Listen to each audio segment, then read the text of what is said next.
গিন্নি, আমার জন্য 1 কাপ চা করে নিয়ে আসো তো। চায়ের সঙ্গে একটু তুলসী পাতা দিবে, ঠান্ডা লেগেছে খুব। কই গো গিন্নি, 1 কাপ চা করতে তোমার এত টাইম লাগে কেন? বাজারে যেতে হবে তো। সকাল হলে মানুষটা চা চা করে আমাকে পাগল করে দেবে। নাও, তুলসী পাতা দিয়ে চা করে এনেছি, খেয়ে নিয়ে বাজারে যাও তাড়াতাড়ি।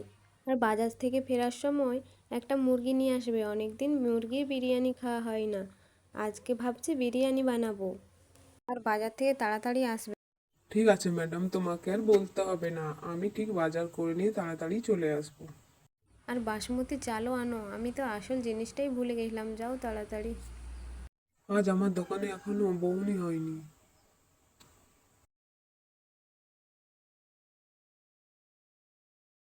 কিরে, আজকে এত তাড়াতাড়ি চলে এসেছিস, আমার দোকানে এখনো বউনি হয়নি। তোকে বিরিয়ানি দিতে পারবো না, দূর হয়ে যা আমার দোকান থেকে। বিনা পয়সায় বিরিয়ানি খাবে, তা আবার সকাল সকাল চলে আসবে। দেখি গিন্নির রান্না হলো কিনা, একজনকে তো আবার নিমন্ত্রণ দিয়ে এসছি। গো গিন্নি, তোমার রান্না হলো? একজন খেতে আসবে।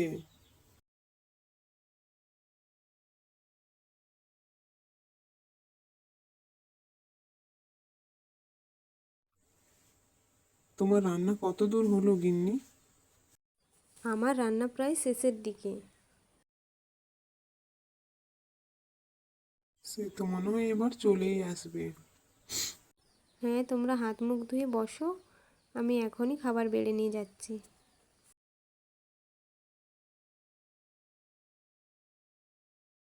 কি গো ভুলুদা, ঘরে আছো নাকি?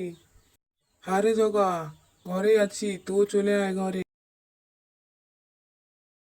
জানো গিন্নি, আজকে মন্টুর দোকানের সামনে ও দাঁড়িয়ে ছিল, মন্টু যা নয় তাই বলে অপমান করছিল, বিরিয়ানি দেবে না বলছিল। ও, তাই বুঝি তুমি ওকে ডেকে নিয়ে এসছো আমাদের বাড়িতে, ভালো করেছো। হ্যাঁ গিন্নি, তার জন্য ডেকে নিয়ে এসেছি, মাত্র তো 2 জন, আমরা এত বিরিয়ানি নিয়ে কি করব। হ্যাঁ গো, তোমরা বড্ড ভালো মানুষ। আমি যদি তোমাদের কোনো উপকার করতে পারতাম। এখন উপকার টুপকার ছাড়া তো খাবারটা কিরকম হয়েছে বলো আগে। গিন্নি, এক কথায় একদম খাবারটা দুর্দান্ত হয়েছে। তুমি যদি একটা বিরিয়ানির দোকান করতে, তোমার দোকানে অনেক বেচা কেনা হতো। হ্যাঁ দাদা, ঠিক বলেছো, বৌদি বিরিয়ানি রান্না করবে আর আমরা দোকানে বসে বসে দুভাইয়ে বিক্রি করব। আমি তাহলে এখন উঠি, ওই কথাই। আমার দোকানের বিরিয়ানি ছেড়ে দিয়ে ওরা কার দোকানকে যাচ্ছে, দেখি তো। ওহো, ভুলু দোকান করেছে। ওর দোকানে আমি গুছাবো, বিরিয়ানি বিক্রি করে বড়লোক হবে, খুব লোভ না। আমার সব খদ্দারগুলোকে টেনে নিচ্ছে ভুলু। ওর আমি 12টা বাজাচ্ছি। বলুন দাদা। আমাকে 2 প্লেট বিরিয়ানি দাও তো। কালকে আমার মেয়ে তোমার দোকান থেকে বিরিয়ানি নিয়ে গেছিল, আমার বউয়ের খেয়ে তো মুখে লেগে আছে আজকে। আজকে তাই আমাকে আরো আনতে পাঠালো। তুমি দাও তাড়াতাড়ি। হ্যাঁ হ্যাঁ, নিয়ে যাও, এই নাও। তোমার দোকানের বিরিয়ানির এত স্বাদ কেন? দাদা, আমাকেও 1 প্লেট বিরিয়ানি দাও না, আমিও ঘরে গিয়ে খাবো। হ্যাঁ হ্যাঁ, দিচ্ছি। তোদেরকে বিরিয়ানি বিক্রি করাচ্ছি, আমার সঙ্গে পাঙ্গা নিও। আমার দোকানের আগে দোকান করে দিয়ে সব খদ্দারগুলোকে টেনে নিয়ে এসে। জগৎ, তুই এখানে থাক, আমি বাজারটা করে তোর বৌদিকে দিয়ে আসি।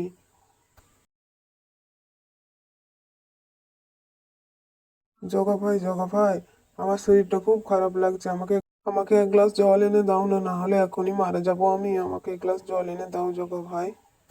যা যা, এসে দেখবি তোদের দোকানপাট উঠে গেছে। হে ভগবান, এ কি কাণ্ড! আমাদেরকে নোংরা বিরিয়ানি খাও তোমরা! এত নোংরা বিরিয়ানি কি বলতে চাইছো তুমি? নোংরা বিরিয়ানি কেন খাওয়াতে যাব? আমাদের কি মান সম্মান নেই? এত যদি মান সম্মান, তাহলে আরশোলা কেন দিয়ে রেখেছো বিরিয়ানির মধ্যে? শোলা কি করে এলো বিরিয়ানির মধ্যে? কি হলো গো, ভাত খাচ্ছ না তখন থেকে, বসেই আছো? জানি না গিন্নি, বিরিয়ানির মধ্যে আরশোলা এলো কোথা থেকে। আরশোলা? আমি তো রান্না করেছি, আরশোলা থাকার কথা নয় তো। সেইটাই তো বুঝে উঠতে পারছি না, আরশোলাটা এলো কোথা থেকে। যাই একবার দোকানে।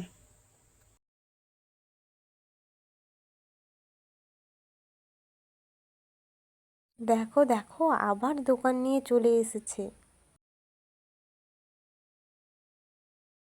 তোমরা যেটা ভাবছো সেটা না, আরশোলা তো আমরা এমনি বানিয়ে রেখেছিলাম, ওটা সত্যির আরশোলা নয়। সত্যিকারের আরশোলা নয় মানে? আমি নিজের হাতে তোমাদের বিরিয়ানি আরশোলা রেখেছি, তাও বলছো কি করে? কি তুমি ভুলুর বিরিয়ানির হাঁড়িয়ে আরশোলা রেখে দিয়েছো? খুব বড় অন্যায় করে ফেলেছো, তোমাকে তো শাস্তি পেতেই হবে। দেখো দেখো কত বড় অন্যায় করলো আমার সাথে, বিরিয়ানির হাঁড়িয়ে আরশোলা রেখে। তুমি অন্যের বিরিয়ানি আর আরশোলা কেন দিতে গেলে? নিজেরটা নিয়েই থাকতে পারতে। লোকের কেন ক্ষতি করতে চাইছো বলো তো? তোমাকে এখান থেকে দোকান উঠিয়ে নিতে হবে। এরকম করলে আমার সংসার চলবে না, দয়া করে এরকমটা করো না। কেন লোকের ক্ষতি করার বেলায় মনে থাকেনি? না না, এই ভুলটা আর কখনো হবে না, আমাকে ক্ষমা করে দাও। জানো গিন্নি, মন্টুর ওখান থেকে দোকানটা তুলে দিয়েছে সবাই মিলে। ঠিক করেছে, মন্টু একটা বাজে লোক। বাদ দাও তো এসব কথা, আর এসব কথা বলো না। হ্যাঁ ঠিকই বলেছো। এই কুঁড়ে ঘরটার এবারে একটা ব্যবস্থা করো। হ্যাঁ গিন্নি, আমি কিছু টাকা জমিয়ে রেখেছি, এই ঘরটা ভেঙে একটা পাকা বাড়ি বানাবো। এবার তাহলে আমরা পাকা বাড়িতে থাকবো।